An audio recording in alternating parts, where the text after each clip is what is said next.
The Internal Revenue Service and the Social Security Administration hold the most comprehensive, sensitive databases in the country. Between the two, they track the precise financial lifelines, home addresses, and private medical classifications of nearly every American. The person appointed to oversee both of these massive agencies is Commissioner Frank Bisignano. Managing that volume of deeply personal data requires absolute privacy standards, and because the Social Security Administration is meant to operate outside of political cycles, it demands strict institutional independence. But Commissioner Frank Bisignano is currently facing two completely separate controversies that strike directly at those core requirements. These overlapping challenges to his credibility force a scrutiny of whether the American public can rely on a single custodian to keep their most sensitive financial lifelines secure and neutral. Before arriving in Washington, Bisignano built his reputation in the private sector. At JPMorgan Chase, he operated as a prominent fixer, eventually becoming co-chief operating officer under Jamie Dimon to handle major crises. But his corporate tenure recently surfaced in a front-page Wall Street Journal investigation, and the details reported are alarming. According to the paper, Bisignano directed his internal security staff to use specialized software to snoop on the private emails of his own rival executives. One of the primary targets of this alleged digital espionage was fellow high-level executive Charlie Sharp.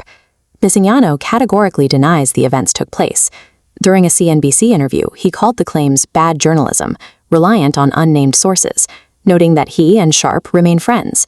He points to his public record, arguing that he has spent his entire career successfully securing and protecting sensitive, personally identifiable information. Still, the accusation stands. A corporate executive allegedly weaponized internal digital data against his rivals, and that exact executive is now the primary guardian of the IRS taxpayer database. Past privacy concerns are now compounding with a present-day threat to the agency's political independence. On July 2nd, Bisignano sent an official mass email out to a distribution list of 35 million American seniors. The message highlighted improvements in customer service, but it also leaned heavily into praising the incumbent administration's One Big Beautiful Bill Act. The email made a very specific, bold claim to those 35 million retirees, that thanks to the president, American seniors received an average of $7,500 in relief this tax season. Democratic lawmakers immediately pushed back. They accused Bisignano of distributing misleading, partisan propaganda under the guise of an official agency update.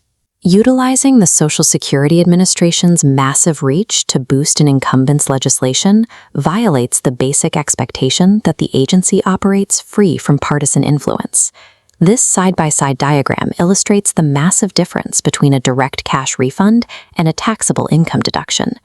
The legislation Bisignano touted didn't eliminate taxes on benefits or hand out checks. It created a $6,000 tax deduction. Because deductions only lower a filer's taxable income, they reduce the overall tax burden, but not by a direct dollar-for-dollar amount. When you run the actual math, the Tax Policy Center estimates that seniors saw an average tax reduction of roughly $1,100.